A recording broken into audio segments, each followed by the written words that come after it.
So ano kaya ang tawag sa Catholic Church bago ito pinangalanan o tinawag na Catholic Church? Papasagutin natin si Ka Michael Sandoval. Ka Michael, pasok!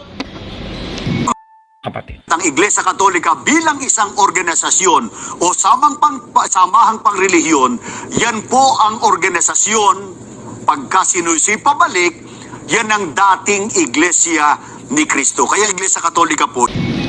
So yun pala, ang Iglesia Katolika o Catholic Church, ito pala yung tinatawag na Iglesia ni Cristo. Ang naunang Iglesia ni Cristo pag sinusi pabalik.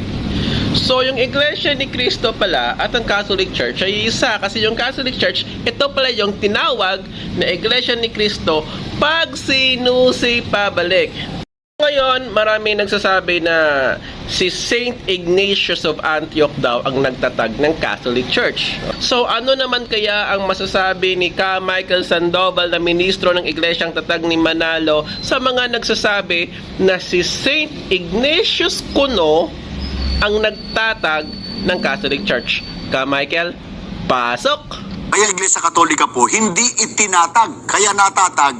Hindi dahil, kaya nariyan, hindi dahil sa itinatag. Correct.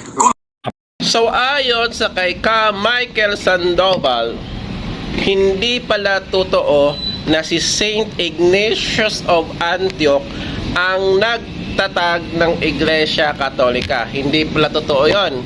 Okay? Mali pagsabihin mo na si Saint Ignatius of Antioch ang nagtatag ng Catholic Church. Kasi sabi niya, kaya raw na riyan dahil hindi daw sa itinatag. At hindi daw yan itinatag. Pero pag sinusi mo pabalik, ito daw ang Iglesia ni Cristo, natatag mismo ni Cristo.